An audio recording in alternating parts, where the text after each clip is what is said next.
الله الله ورسول الله الله الله وحبيب الله. الرجيم. بسم الله الرحمن الرحيم.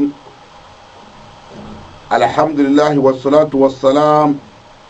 على المبعوث رحمة للعالمين نبينا محمد حجة الله على الخلق أجمعين صلى الله عليه وعلى آله وصحبه والتابعين ومن استجاب لدعوته وعمل بما أنزل الله عليه وهو الحق المبين وصار على نهجه إلى يوم الدين. أما بعد، السلام عليكم ورحمة الله وبركاته. الحمد لله ثم الحمد لله رب العالمين حمدا يليق بالجلال.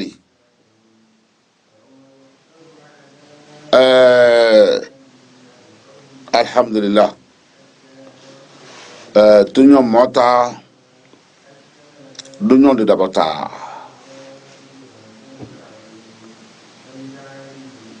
mota wa kamata na ban tamana na bena orto inyo anyon nao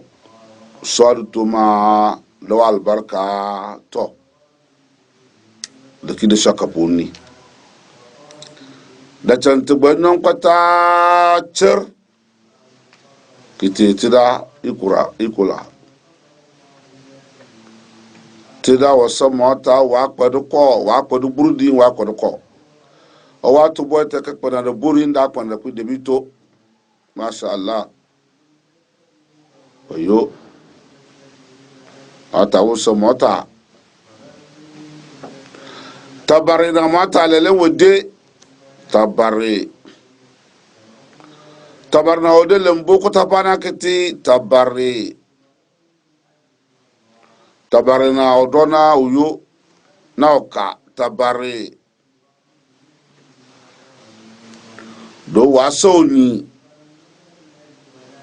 kaw karum ni wasifa do bo wa ban ba ghair ma'lum da sa mata wa mati ghair ma'lum wa bakabe وسؤاله كفر وغوني دا بارنا موتا okana uyo na odo ojo osoni ogeni unilana be pata isuti chenyini ya na isuti chenyini mata la uni da poni dom ka kota ka sauni wasifu uni yae bai ba kesan mata ya di ala abada tunyong la bata de to wa de bere nto la kare ka bi to ko nyongwe nyom mata de o wa de don no boni ya salatu kete to o salatu muhammad sallallahu alaihi wasallam to salatu wa minti ejawa weye لا قل حق ولو على نفسك إن إلولو إجا بان إسمان يبون دي ديناني لولو إجا تيري موبا إسمان ينا كاسي سو نيچوغو إجنا توغو نيچوغو ekpe koko ya na chogo to selti minna a osoti na tullo eja kebo eja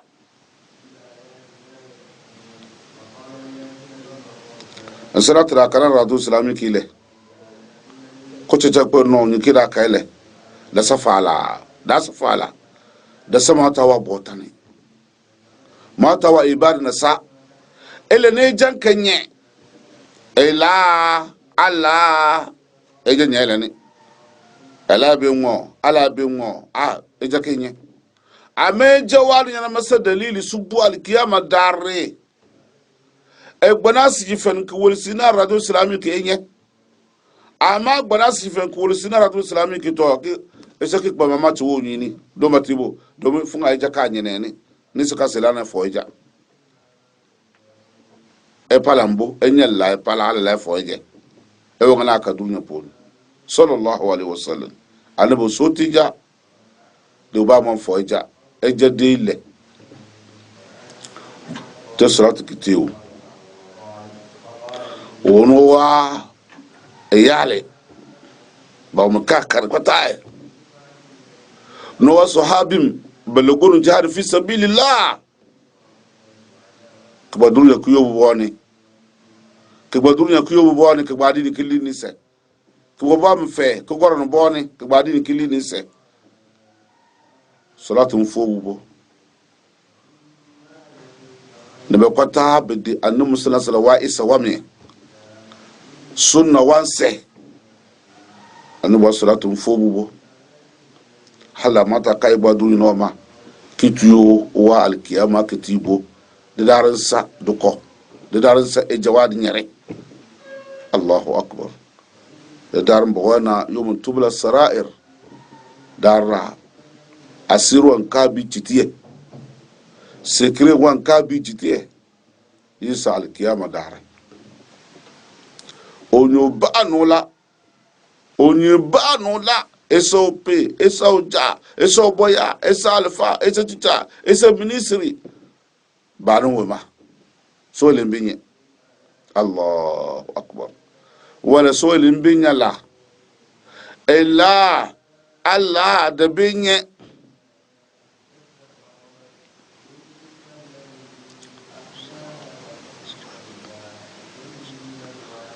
Akal Quran kawe. Amuge. يوم تبلى السرائر فما له من قوة ولا ناصر ye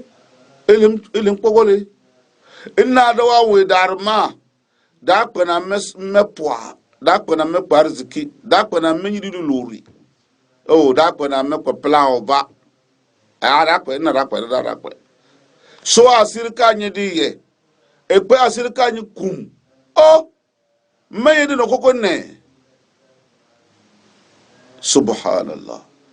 de na koko menya de isa yeli do dare dakpe onyibi wana maka yiri luriye mebe maka yiri lokenyele aya oh malaika okolo ekana egiri lori egiri lori malaika okolo ekana egiri lori de masusula na ta di le ma sojo bedi bele na onyi sarkane onyi ekpe mbato sarka ba da lewe bele na bichugunu sojo wa da lewo sarka poni so wa ke sojo ma gaba de o ma sabi pingi ne la karin pani mo ma wa be ka do be pe ati pepe ma anu lulu je de ki ya wa bi lulu kan le wa ni ase mi pepu no ya alkiyama darne onye ke polo ngo bi lugo se de la de na se mi ta kan wan besa ba ilim benani ba lu kutum bi alkiyama dar ba ilim benani ba lu kutum bi pa nafsi ni ba bi no ba o ama ilim poale de to de mama ti ka to dudu ne poni kiya masha de ke muku juku bow muku juku bow de ta bo ajibi de muku kaboni wallahi ama onye de ku yuguti ki jengi ku yuki jengi hale dar muku ka be da gbawe muku da gbana de to o wali de ki continue ke ta ka halal kiyama de fir dar kabisi teo ka waye ka wase ko bi ko choste to yibone ya butade radu islamike yesana al mashakil azawjiyya wa turq ilajuha ya taliban badar takarradu islamike atane ko chankweni lare ko sara kefu moe ya talu nsa noyem bidito wa ijiwa chiwo mpuni duwele ntalulu la selemi ba ese do majari chu ala go pe chu ne be gba ngoili ne kipere ki osuba ese de bisere echo ni ida monja enyesinsi na awa kitu diche ne be puni diche ma abe ka diche ma ka se ama be kore e kore puni asela jeni e kore chimo puni dubo halu wa babe karin diche mai kan no yan to ko diche mo puni e aswat no yakona lena na bi ya ka ku no ma da wan kan ta kai la mali dubo sana isa ba mota ka pitam ki pisu nyimwa na abi karatu islamiki kun wa ta lu ne sai je weleni e kursu bim dani ka kare de na bona foija kian duto ke chan kala ye ke fe so ani yani de ke me mata lugunsi do adere timata ka kele kullo timata me mota chan tululo yi de qur'an poni na de bo hadisi poni tululo yi tululo tibi atibin ka lai ba ni sabanje bo de dinalulo da samata wa amana ne da samata wa alqawl ne miyibi ba mata ka kurtam ki peju makite na ne ngwa radio islamike men mata chatete ba mata ba kadame kabisana de bi wona be kadame be mbarse biye mata chatete pata ya taban kidan de sana'a al mula'abatu sirrun sa'ada Allahu akbar ya tala tilulo ne de bi onyi mama china ele na alfa kolulu radio islamiki ge ina mata bilulo yele foye bilulo ba bilulo na alfa ka watrapun da sayin kurin yin kuri hije na alfa ka watrapun debo da ese sana iwolisi kinwo tawena ele na alfa kolulu ne don mata ka be bi mo ke kapati bi lulu ba leleni to mata ti siren to wan wewam tin kara ka le kilulu fala takwatam amatara karnale insa mata wa ibara wa to tunati ye wo mutara kaile mata wa musalla fa zakir fa ina zikra tanfa'ul mu'minin insa de mata ka wena ni na fiya wazu de so wazu de be force be pe mata je de mata lu ne be ki pe mata je be foli be la pe mata je be ka fo bi lu na ko tu chari bi radio islamiki de bi kalulo ama tikra tu fona de kiyama dar ba ngo be wan cafe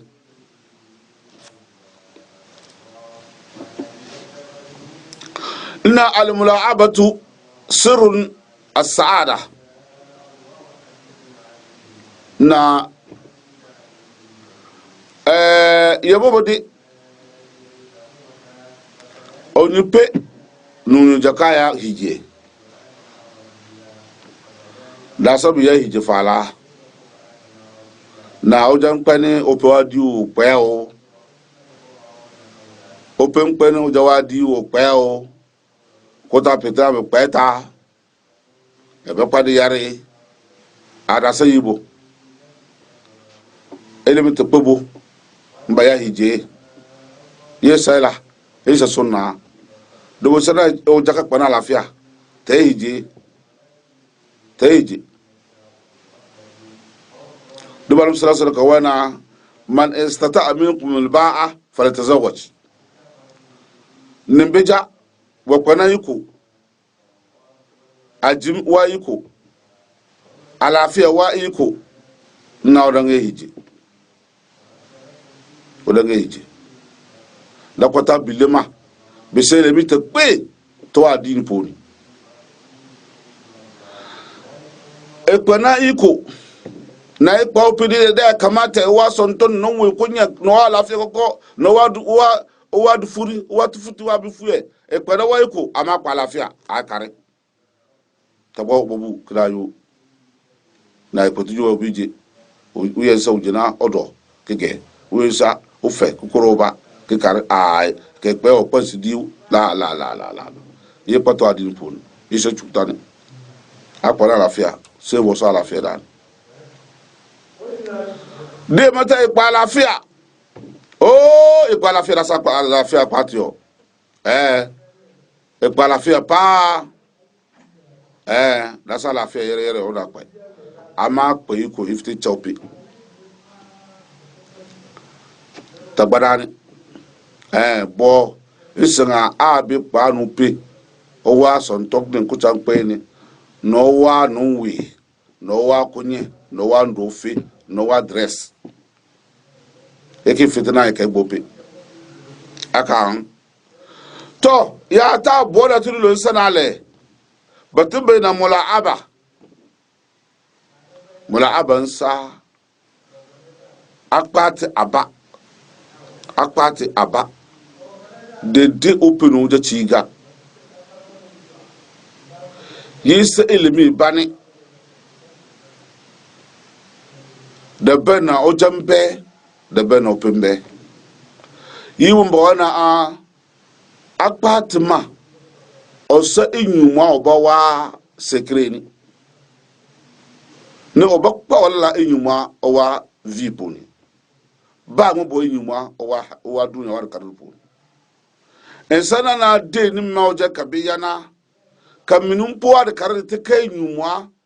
no te kwaja kwatichiga alafi nde tichiga diyen nyor nde tichiga koja kpa dembe channa de na de butu malabi bwok yedi eso nyupe dembe channa sinsiche numata wa mwa koja ko koni chiga diyen nyor de bambati de batu na alabi bodo wanse eso nyupe ama ile madabata da pati chiga da chani yawan panoya de ke no ma di eka na onyipe opote ojagio opote au onyipe manjan poto ba o manjan pote o manjan leobarji elemi kolomabo au jajiu elemi kolomabo am bitu chona na bibi chugu lema benalin gbeni ba gbati lubo da sa kasa mushkila ne kasa problem to pe ne ba chugu yi ni bu chugu peta bom ne boilem kege nimbaka ki gbiye nubo ilimi ke ge na be de kana bi badan ile ka de ke bi ni ye de bi chi ge de ka ba be le yi kululu na yi de fe do mo pe ka le kululu ka be da wona so jilli o sa shaw yi bo no pe ka le lo yi abo bi pote wa bi pote bi to ba now ne ogba e ba yele bi po yi kululu nibi yiye biti na to ina nkesi dati si ina nglebe so jo wa se pedim ko wa pedilibo na mko wa ti so jo dimi ni no tele na me wa bia tele ne au kaza wa siri loye e ban na o chi ni me no bejera pom me no pejera pom no chi ni no gba na kepa me no pejera pom no gba na kepa e ka olana na min ketru adna na nyin ketru ne mo ta kayena ni misiriya ni madna ina timo china da ko ba to karde uchiti tempo ni won wa mata ni de kira yepa o chakachi o chotebe ama ope e bandilbo ndale go punu pu kala un pote wo gba te ba ko to do poni o jamete kala na olulu na a de no pokere kabida wana o diri sakadige eso uja shaoli dina mata sai bai wani alaupi esai ba dini poni esai bai jicin da poni esai ba uja nufi ciga mula'aba won sa pati open uja niki bi churanta na kibi chunta numata wa farilan poni na de bwa sunna poni na a da bada nubur ni akpate buru man ni akpate buru ni de kpare de akpe supu akpate buru ni de se sunu wa fa wi ka paaye akpate buru ni de jere demba da beno upe wala kare demba da beno upe wala kare no upe mate o mate ntunsi de upe mate de bes mate o eso de mate bimina siru saada na a moy le mana ile ne kula ngwa ya isa we bimie mota kapistan kula ngwa ke biye pa kar kula ngwa pa kuto la kar pa kuto ngo alfa na a da sa nyuma obo wa sekre ni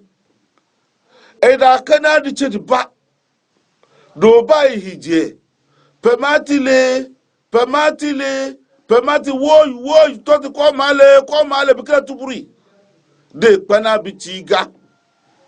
da ba upeka to we na gbeni na unyi gbeni ni eba da ba wa kwajimpo ni wi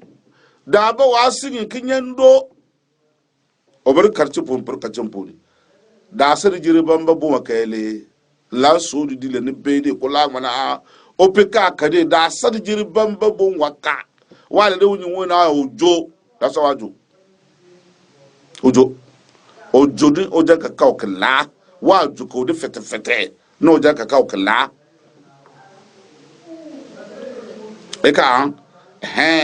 amadile wada de ojo no gbe ka ebe pa otuna onyi gbe ni mi chala ngmane ono onyi mi chala ni ono we na aru mi chala ni ono polo mi chala ni ono we na mi chala ni wala milimile me milimile wala me liwon be na secret delibo inya milimile wala me da mo sa ni kuma sa na da so sinale da so sinane mi so wa ije oden dede nale adula oba anyu baka la ka obi sende de champuni wa ka ije odala ko wi de chewa sebisa de nas gbeni wi wallahi de chewa wala de chewa aduna oba anyu ba famu ba ko bika bibisa ka de kida wi ki awa ki filo ki pe no kuri wi onye kara ni ziare wa filo pe no kuri wi bate wi oyo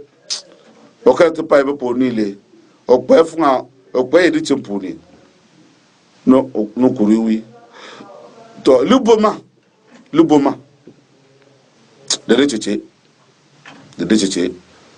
onyo pencho ochawa keteka no ya daban de cheche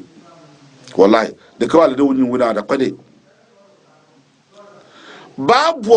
babo enyuma wanse do nyuma o se secret matakide lebele ba mo kula ngale ta krado islamique da secret de lebele esa kabena ipegbo secret male kubudu to madile noma kay kwa na lele ni sitite wan kan kabi karwanem alakba puti kay kwa na sin supo lele nda biya wanam alakba puti na sekere wodi de pone we sa de bar wodi de pone enyu mwa de bar wodi de pone sanale esana a na bi tunta de ye na na ne so na a tata ma de si de binyi balakbala kare eka tadamade ye matatan esa oja takpani ko po akokoroko supobodi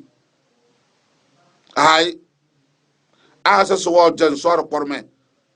so a oja wa asa ko po ama we na la na yen sunna no po ama ai subhanallah la hawla wala quwwata illa billah ya salam yimbi no we da no e adini mitina ato sirtu Muhammad sallallahu alaihi wasallam wa girma ku poise wa bo adini ka de walle bayar ki mintiye woro pebe biya mula'aba we patenta ta pati ma kullan masin suponi matan sautare sin suponi pati ma ye fawe ojojo bunu fa ojojo sin supoti ga hal machalan ko hal ma ngona hal machalan kola hali ikpe lana manje to bena na mpuka to kanne kawa to laso o wadunyo poni tujo poni kawa laso mata jinna kitenasi badan pontama a kida barku di po sallam tanwa so bukata ka ki bo na lai wa bukata ni yi Fatima na da wa de ni wana kare en wana so ni popotuna to lage de ke bele na bero ya batima kujana ko bana ba kujana ko ba mwese kujana batana biya mi wana lulu la Fatima lulu la ebe na mata sai kula mata fite ku fe kunu ka laika mer so me de batana la na maru po kama ka lai nsa akodu kama ka lai nsa batimbe biscuit womponi ai ka ba nu poni pompom mala akwa na mala etu mpa nyina ka wa la ni o ta wa la pa di ti fo bilina beta da do ko lor pon ni wana to sana na tisimim ka lana ye ya boba wo wa no ka la de peko sangane tisimi ka pana nikire pati ni le mola aban makiso se nikire pati ne pe boba toma nke pada yo nyimini ngona tisimim ana to e ka supo ka pe ka bon to me ka wa la me o kurum charane to dar unwe ma inyuma wa wene dibo na bi buru de le buru de atu mo ko mo ga mo be moge ai tu jonga mo be nyoge wallahi wa de kunu na wa de mo de kin de ke fawe de resmo de ke jeo ala o da wa na o jitu jomu kuto no nyukutwe o fun asono wa de la ka ke tu foe te da ba manyi de fun a wa pres ka asa o dur nyupuni ka asa o dur nyupuni so ba afte be de darma ka asa su dur nyupuni anyinga wa pres da sa nyimam bijin ka pres ji par ai anyinga wa pres da bomni wana anyinga su poka pres da bomni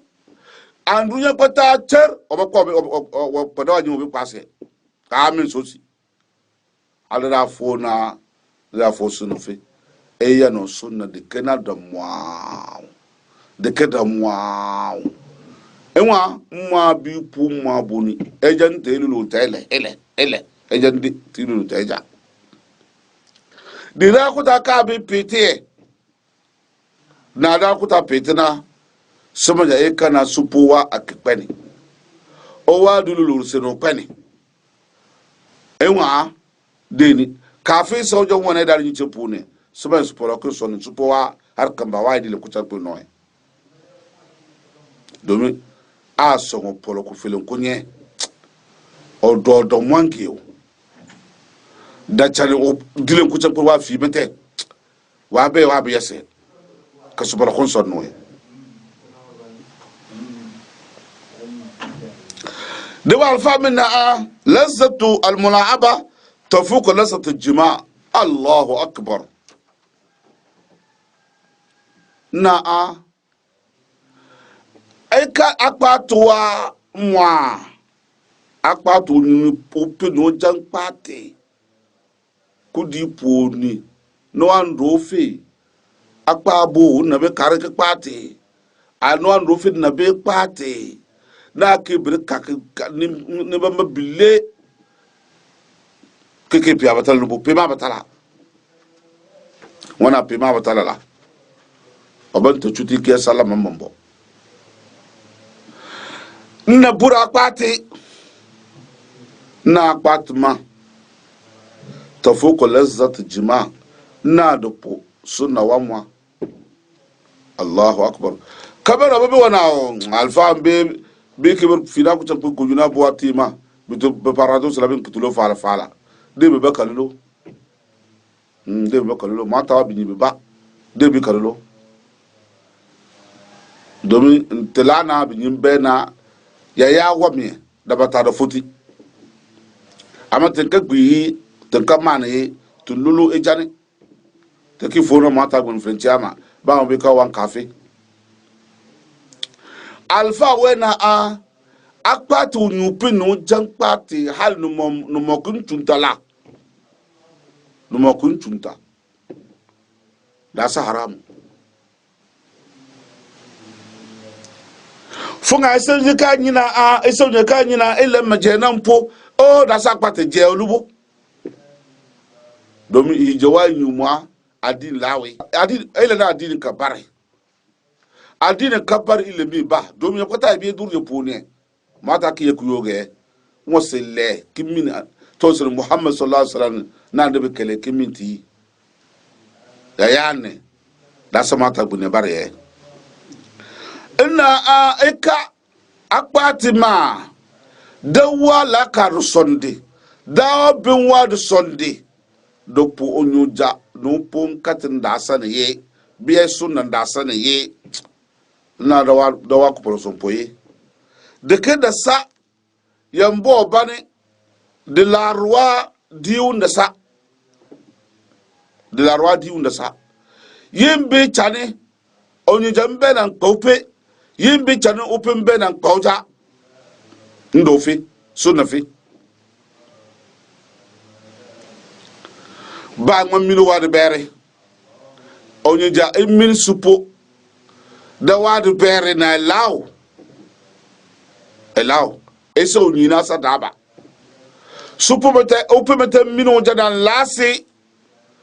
kiya konkar ki minu jadi lar kokko sunafi yikami na eso jilli nkada ma oja ama ya be bakal lo yini balanya dinwa ya mbo ba ya be kal lo ni nsana opela na mini oja de lare so no gbeni arka so no gbeni no jan wana o residence ka de do mo so ka bayina kwata o ai le makala yile o alaye adini ka alaye ni ala be chambi misi chanu pe misi nam en so jili na agba o wa na agba ojini so ojini wana agba ojini odede na agba o ye kamata ni mponane ye mai kejeni ngbote lori bejal la idi lori ku pepe bejal loyi hal kifta kinyan ti par kifta kinyan le mar ti par kifta kinyan ku sojo to kifta kinyan manya ku so po wate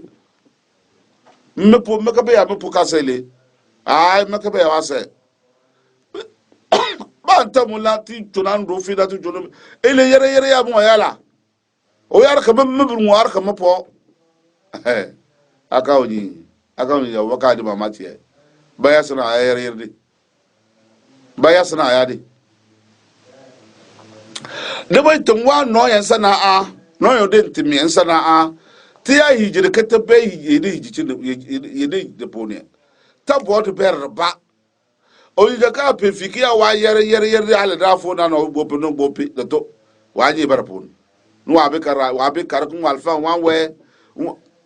subhanallah ya salam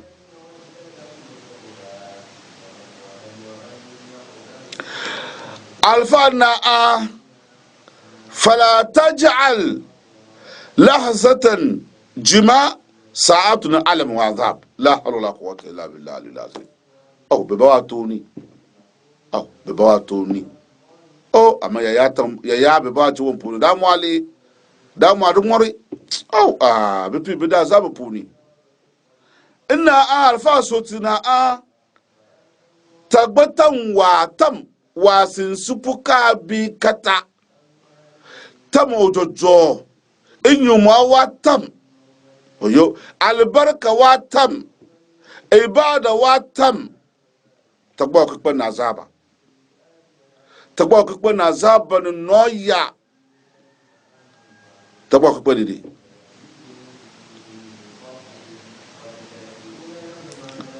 وتفنن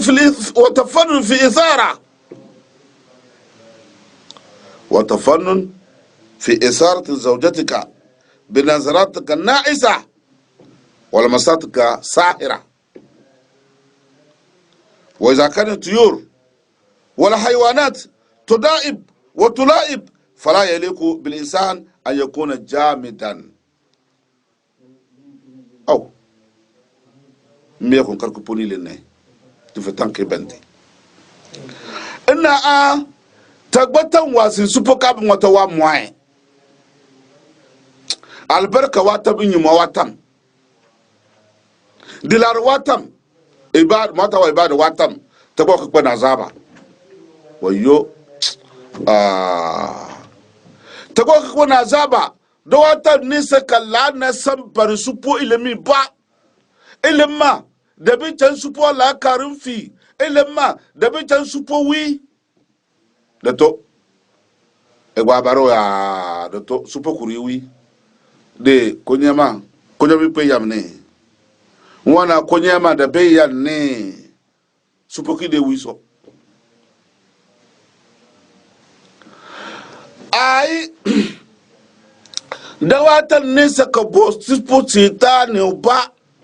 shaitan mamman abo da kai da kwan kunta da kai da kwan mu supo mata kin fi kije kola musala mommo musala ziba tibi da katamma de la rawata mini la de la rawata mini enyuma wata mini e ba rawata mini pa o jaka de biye o jade bi tamma pa obo aposo obo apo ka o ti upo tamma de o konya ma bi ko ya konya ojojo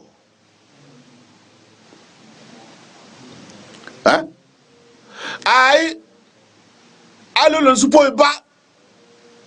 supo ke da do e pe da le obo ke pe da ba to chote no pompo o salam alaikum kwale o ke pe da ba to chote ne o alafia ni eyungu re supo ge o de sibo ne bayu na da ba to chote ne bayu na da ba kufuga ne bayu na da be da be de e da be supo da be do matibo alolo ne ba ebere salam manjara pa opo wiki do dire kunya be yanne da be yanne wa be epe da lewbu no mpompoa kidebidi we de be na hey ekiki yengi gbegbebi le ni eki bwani le ni ela na yo bukata le amana ke kwadi kiyo eki yengi gbegbebi kai da chana cha upon da mwala da mwan ngore de ubade we be yana pusu na so kitete kike buane dani albana be da kana upo we mata chasiri na esau ni jagora la karkabe na enyimu manja enyimu dabam enwo epi ekole mona gola karkaba ya ila to lantonsi fomba to gba alukuku won alfa bo talukuku ni wala so mi lema na alukuku ya de umamaji alukuku bi tona oje bi tona opugbini akinga wa tuye dia wa ya alukuku danka osira ya kawa lai luwonu ni kai bena aseli ne da ya kamata da timila karlambu isa da ba maka kwala kare mbi ka pe mota gabadia bi kutu yar ka bani de mina ola warka o aluku de o puboni de ko pubete de ka wakuri o pubete de ka yakuri ki lukutu kupangi de ka wa file o pe ka fina o za ka la warka wa bi fi nwa odoni kicho kiti de ka o je do boni de ka ketan ma o ketan de ko o je do boni de ko biadi hali boaba matina ngeta bani pini bani koloni lele maya bipe motade batuban sa kay mo supo kirkir no boar dade na a nsana ipi ni ngo be patnanta do patenta nkisi katakia bukata de eso nini fala yaliku bil insan an yakuna jamidan de buraya kamata onyi la karra de na ese jamid akpar ka obakiya ese jinatu jokutuna ikakwetele akwatele karake yenga skutu kwata ne ifi kokudin akokudu pone ai sukabar supoke dado na wakala dado ai sake do opokala dado ta opeka bi dado e ka edok abira ka tesebe iki bodu kutoro dum pompo ani keke de ku fuwa dum pompo o alafia ni supo lolo ni ba ai botuba bi lolo soroja ai eka no pemete ngbara ai mete zumba he ndakpani kirikiri bipi kala de bipi kala e mo kirikiri na lebatu chorti na lebatu tufugati nim pompo de dakpani to yengi waten yengi waaw ki ya falas bade mata lati poni mata tantebe ele mwoti kidire pon amato atan kifo mata ke na boko pompo ti korpo kuponi eka debo ya ta lo pomune mata chani bijumu be wa na fane e ba ni to adi kabare ba adi lolo lemi hal sunna wa ilim de abi no posu no pelu adi lolo de ti lolo ti sota do be baka be